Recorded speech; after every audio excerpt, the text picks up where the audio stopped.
Good morning everyone. कैसे हैं आप सब? आई होप आप बहुत अच्छे से होंगे। आप अपने घर पे अपने स्वास्थ्य का ध्यान रखिए। जैसा कि कल वाली वीडियो मैंने संज्ञा से रिलेटेड कराई है और मैंने आपको कहा भी था कि नेक्स्ट वाली वीडियो है इसी टॉपिक से रिलेटेड मैं आपको कराऊंगी, तो बेटा ध्यान से सुनेंगे। संज्ञा से रिलेटेड उसी का मिलता जुलता एक रूप और है सर्वनाम। आपको दिखाई दे रहा है यहाँ पर सर्वनाम। कहने का अभिप्राय है, जैसे संज्ञा बताया था किसी वस्तु, व्यक्ति, स्थान, भाव आदि के नाम को हम संज्ञा कहते हैं। तो सर्वनाम नाम से ही स्पष्ट है। सर्वनाम का शाब्दिक अर्थ है सब का नाम। अब आप पूछेंगे सब किसका? सब मीन्स सारे, जितना भी संसार में वस्तुएं हैं वो सारी, और नाम मीन्स होता है संज्ञा, यानी जितनी भी वस्तुएं हैं सबके नाम के स्थान पर जिन शब्दों का प्रयोग किया जाता है उसे हम सर्वनाम कहते हैं। व्याकरणिक दृष्टि के अनुसार इसकी परिभाषा कुछ इस प्रकार से लिख सकते हैं हम, किस संख्या के स्थान पर प्रयुक्त किए जाने वाले शब्दों को हम बेटा सर्वनाम कहते हैं। यानी कहने का अभिप्राय है सभी नामों के स्थान पर जिन शब्दों का प्रयोग किया जाता है उन्हें हम कहते हैं बेटा सर्वनाम। तो उदाहरण में हम लिख सकते हैं जैसे मैं, हम, तुम, वह, वे, उनका, उनके आदि। अब एक छोटा सा एग्जाम्पल मैं आपको देना चाहूंगी सर्वनाम का। जैसे मोहन एक अच्छा लड़का है। मोहन कक्षा 11वीं में पढ़ता है। मोहन कक्षा का मॉनिटर है। वह बहुत अच्छा विद्यार्थी है। मोहन के पिताजी डॉक्टर हैं। मोहन की माताजी अध्यापिका हैं। अब मोहन मोहन मोहन बार बार भाषा को क्लिष्ट बना देता है। क्लिष्ट मतलब सुनने में भी अच्छा नहीं लगता और लिखने में भी अटपटा सा लगता है। व्याकरणाचार्य मानते हैं कि बार बार एक शब्द का जब हम इस्तेमाल करते हैं हिंदी के अंतर्गत तो भाषा के अंदर थोड़ी क्लिष्टता आ जाती है, भाषा के अंदर थोड़ी अशुद्धता आ जाती है जो लिखने में भी थोड़ा अटपटा लगता है। तो ऐसे शब्दों, मोहन के स्थान पर कुछ ऐसे शब्दों का प्रयोग करते हैं जैसे मोहन एक अच्छा लड़का है, उनके पिताजी डॉक्टर हैं, उनकी माताजी अध्यापिका हैं, वह कक्षा में प्रथम श्रेणी प्राप्त करता है।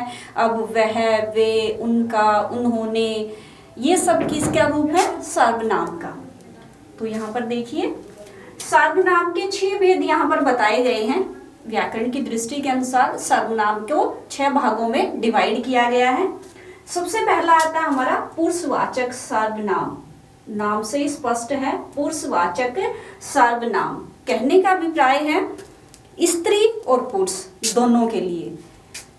परिभाषा के अनुसार हम लिख सकते हैं कि जब बोलने वाला, सुनने वाला या जिसके विषय में जिन शब्दों का इस्तेमाल किया जाता है, जिन शब्दों का प्रयोग किया जाता है वो सब पुरुषवाचक सर्वनाम के अंतर्गत आते हैं।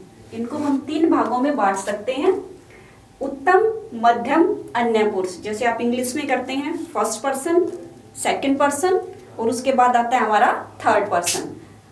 उत्तम फर्स्ट पर्सन मैं, मध्यम सेकंड पर्सन आप, और थर्ड पर्सन अन्य, कोई अन्य जिसके विषय में हम बात कर रहे हैं। तो कहने का अभिप्राय है, दोबारा से सुन लीजिए, पुरुषवाचक सर्वनाम जब बोलने वाला, सुनने वाला या जिसके विषय में बात की जा रही है उनके लिए जिन शब्दों का प्रयोग किया जाता है उसे हम पुरुषवाचक सर्वनाम कहते हैं। उदाहरण यहाँ पर दिए गए हैं जैसे मैं, हम, तुम, आप, आपका, तुम्हारा आदि। और इसको 3 भागों में बांटा गया है। उत्तम मीन्स फर्स्ट पर्सन, मध्यम मीन्स सेकंड पर्सन, अन्य पुरुषवाचक सर्वनाम मीन्स कोई अन्य यानी थर्ड पर्सन। तो दूसरा पार्ट हम देख लीजिए, निश्चयवाचक सर्वनाम। नाम से स्पष्ट है जब किसी वस्तु का निश्चित रूप से बोध होता है। निश्चयवाचक सर्वनाम नाम से ही स्पष्ट है जब हमें किसी वस्तु, व्यक्ति का निश्चित रूप से बोध होता है उसे कहते हैं हम निश्चयवाचक सर्वनाम। जैसे यह मार्कर मेरा है, निश्चित है कि मार्कर किसका है? मेरा है।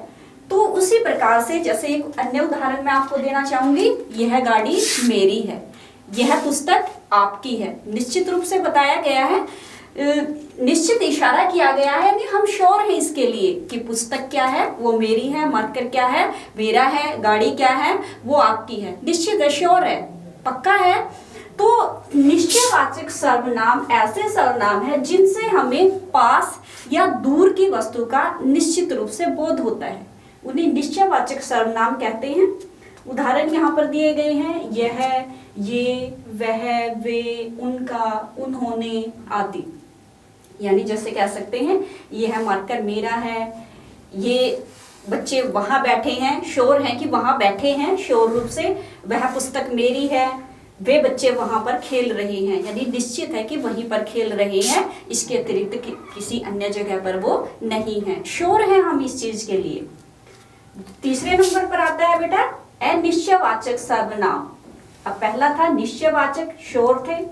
अनिश्चयवाचक सर्वनाम आता है जिनके लिए हम श्योर नहीं होते, यानी निश्चित नहीं होते हैं कि यह अनिश्चयवाचक सर्वनाम के अंतर्गत आता है। यानी कहने का अभिप्राय है जिन शब्दों से हमें पास या दूर की वस्तु का निश्चित रूप से कोई ज्ञान न हो, उन्हें अनिश्चयवाचक सर्वनाम कहते हैं। ए का मतलब होता है न की भावना, यानी श्योर नहीं है उनके लिए। हो सकता है, जैसे उदाहरण है, अभी बाहर से दरवाजा ट्रांसपेरेंस नहीं है, हमें दिखाई नहीं दे रहा है, बाहर से कोई नॉक कर जाए तो हमारे मन में संदेह की भावना होती है, शायद दरवाजे पर कोई है, हम श्योर नहीं है कि कौन है।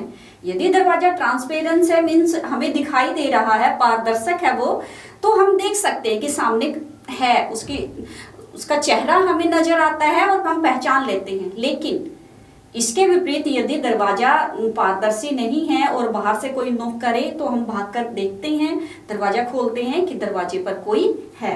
तो अनिश्चयवाचक सर्वनाम ऐसे सर्वनाम होते हैं जिनसे हमें पास या दूर की वस्तु का निश्चित रूप से कोई ज्ञान नहीं होता है। उदाहरण है कोई, कुछ, किसी, कुछ भी, कोई न कोई।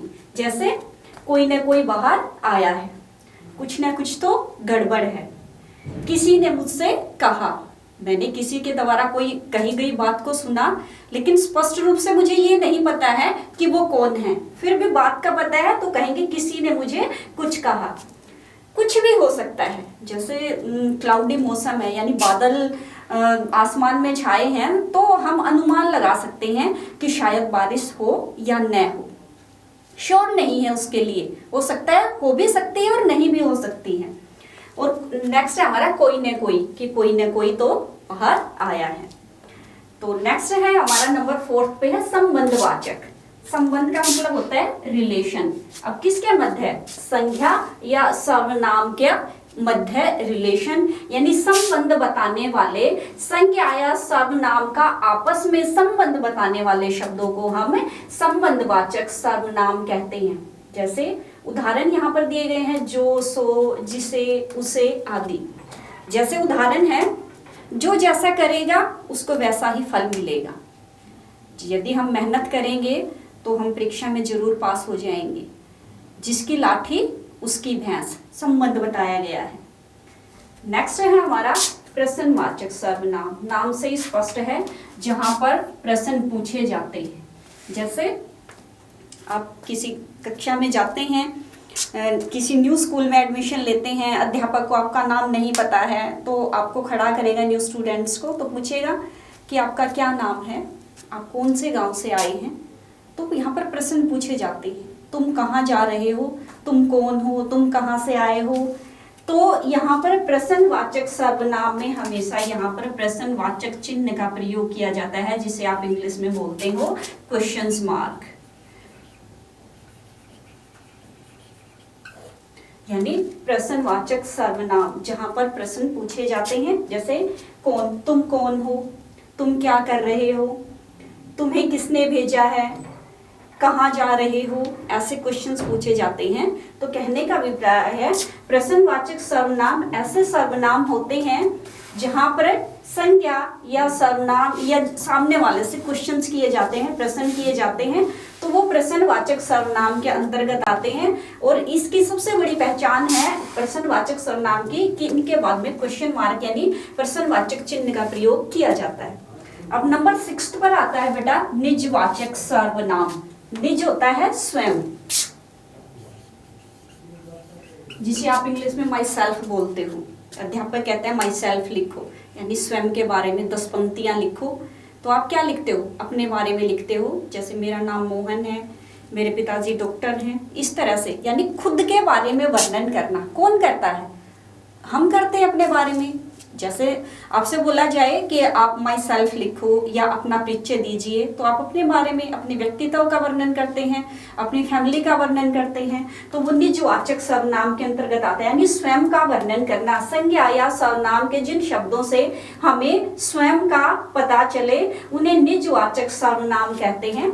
जैसे अपना, अपने, अपनी आदि।